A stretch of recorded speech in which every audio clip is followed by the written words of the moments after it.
Bismillahirrahmanirrahim. Assalamualaikum warahmatullahi wabarakatuh. Selamat pagi anak-anak semua. Udah pada bangun belum? Udah pada pakai seragam? Alhamdulillah ya, hari ini Ibu akan memberikan materi pembelajaran IPS.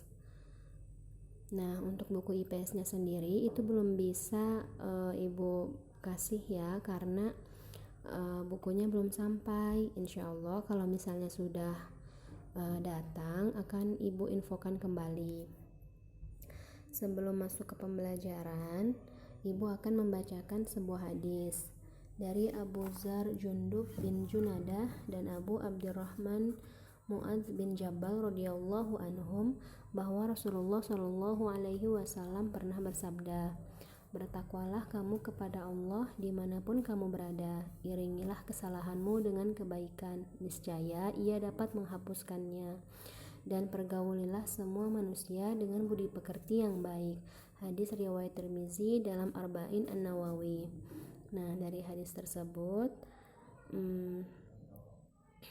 kita sesama manusia itu harus saling berbuat baik, karena kita merupakan makhluk sosial yang saling bergantung dan saling membutuhkan. Oke.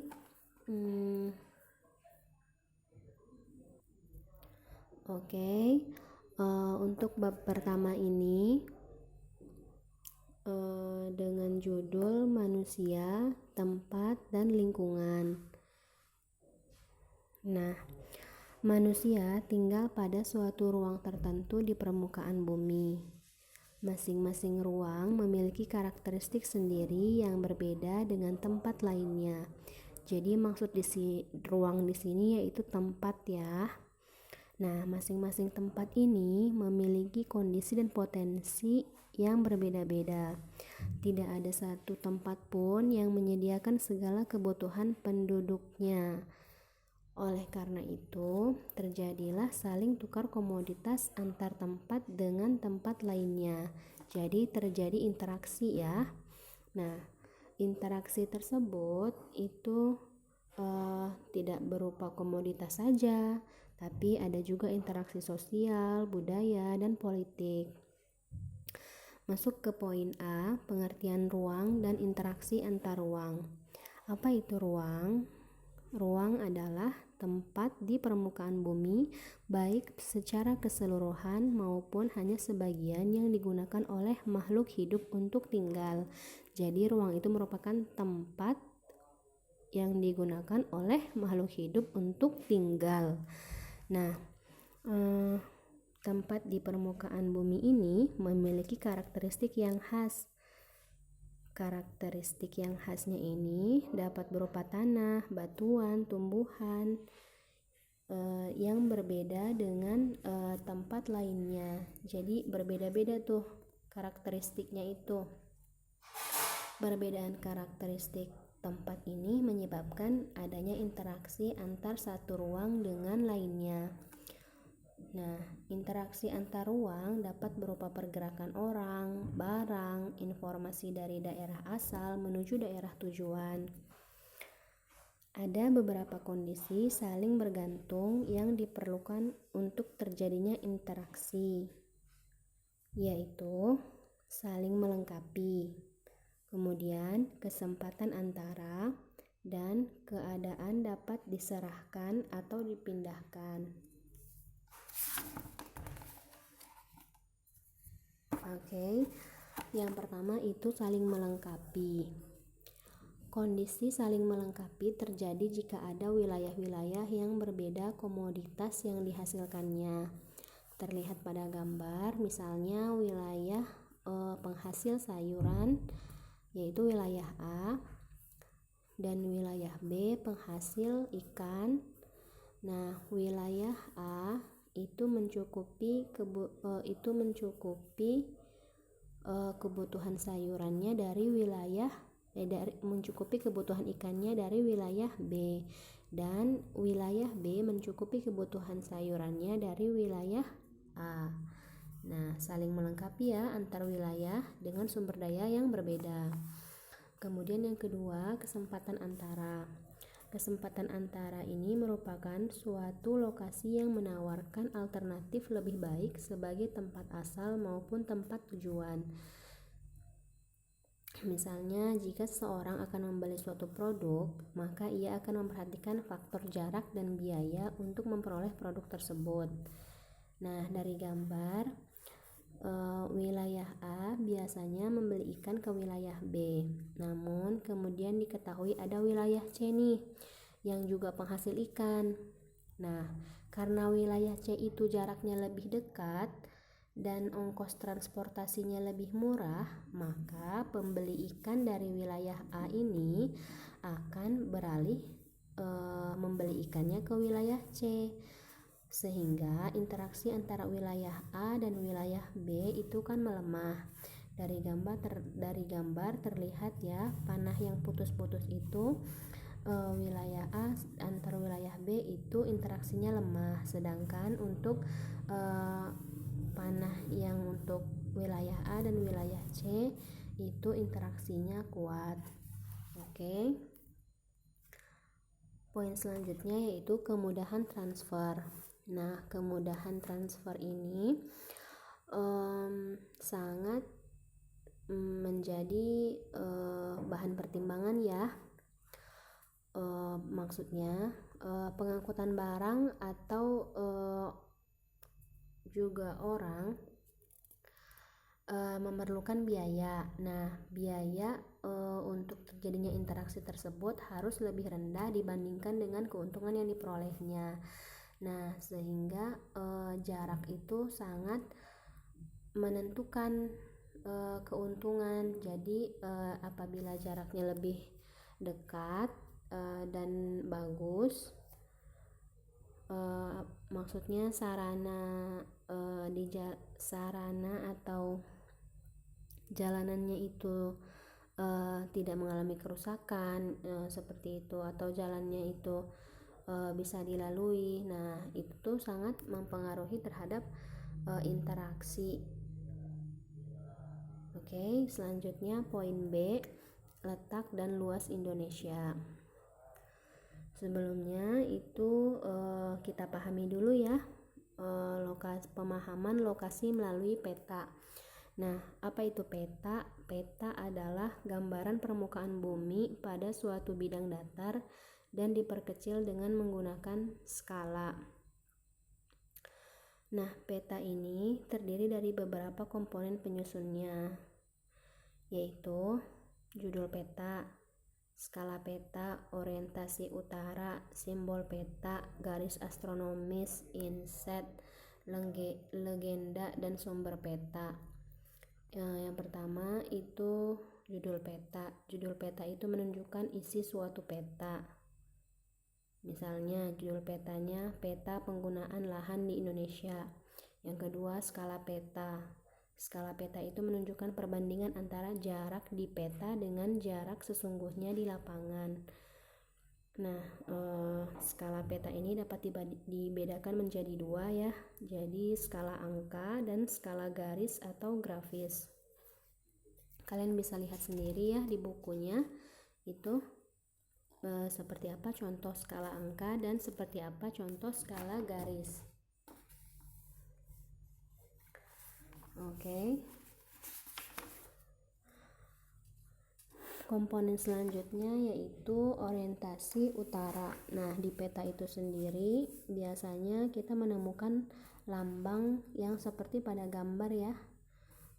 Sebuah peta memiliki orientasi arah utara. Kemudian yang keempat itu simbol peta.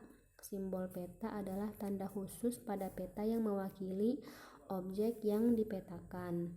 Nah, simbol peta ini ada beberapa macam nih. Yang pertama ada simbol titik, simbol garis, simbol warna, dan simbol area. Kemudian komponen selanjutnya ada garis koordinat. Nah, garis koordinat adalah garis hayal pada peta berupa koordinat peta dalam bentuk garis lintang dan garis bujur. Kemudian komponen selanjutnya yaitu inset. Inset ini merupakan peta kecil yang ada pada suatu peta untuk menunjukkan lokasi daerah yang dipetakan di antara lokasi lainnya yang lebih luas. Nah, misalnya itu dari gambar terlihat peta dunia, itu kemudian diambil peta kecil yaitu berupa Pulau Kalimantan. Nah, Pulau Kalimantan itu insetnya tuh seperti itu. Kemudian komponen selanjutnya legenda. Legenda menunjukkan keterangan semua objek yang ada atau muncul pada muka peta.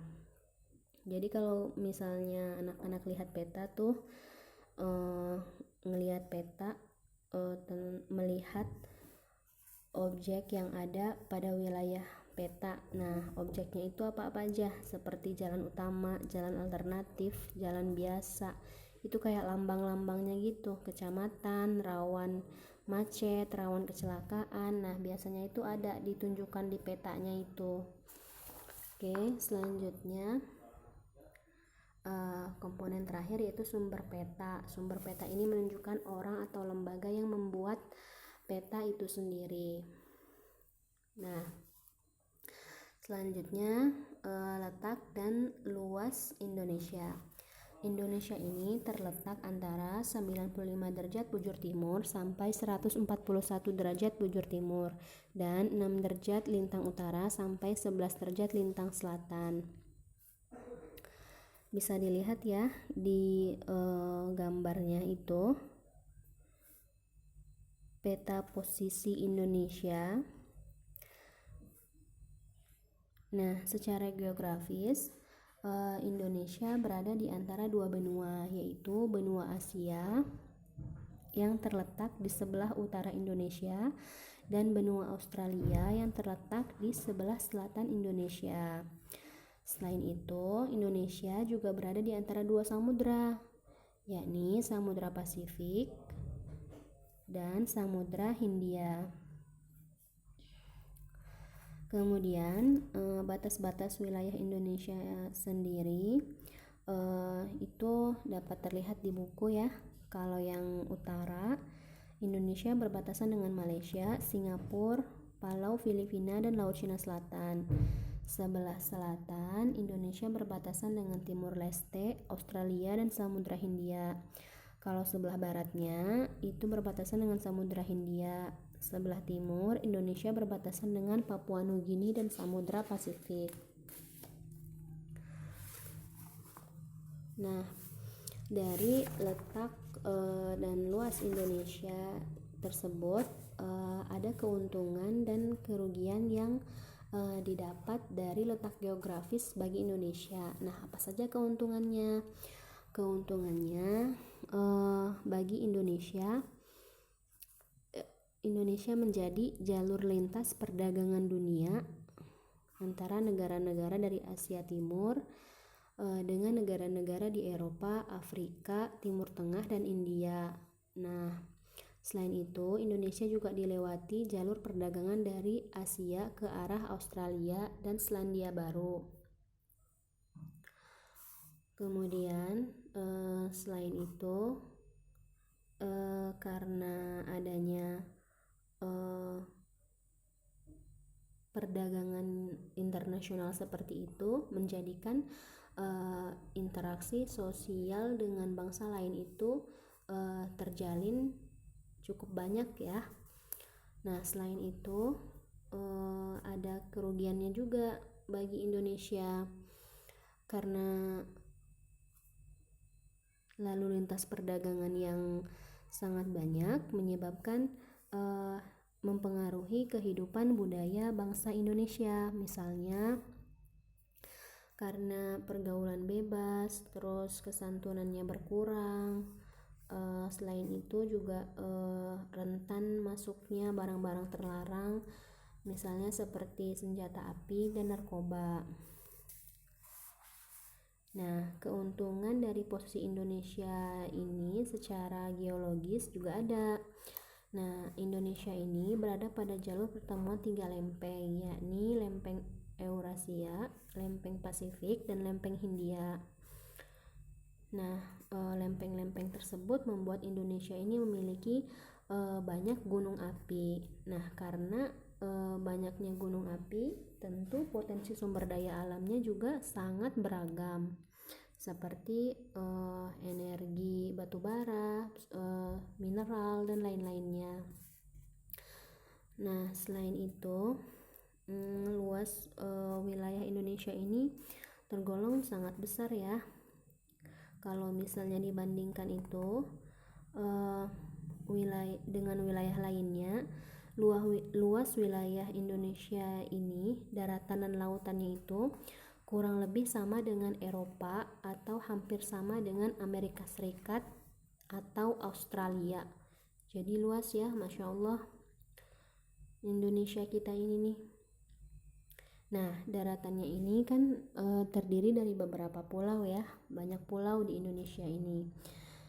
Nah, karena banyak pulau menjadikan Indonesia itu sebagai salah satu negara kepulauan terbesar di dunia. Wih, Masya Allah, bangga sekali ya kita yang tinggal di Indonesia, diakui oleh negara lain, termasuk ke dalam negara kepulauan terbesar di dunia. Nah, banyaknya pulau tersebut menjadikan garis pantainya juga sangat banyak. Nah, cukup sekian materi pembelajaran IPS hari ini. Apabila ada yang ingin ditanyakan kurang jelas, itu bisa ditanyakan langsung kepada Ibu. Oke, Ibu tutup materi hari ini dengan membaca doa kafaratul majelis. Subhanakallahumma wa bihamdika asyhadu an la ilaha illa anta astaghfiruka wa atubu ilaik. Assalamualaikum warahmatullahi wabarakatuh.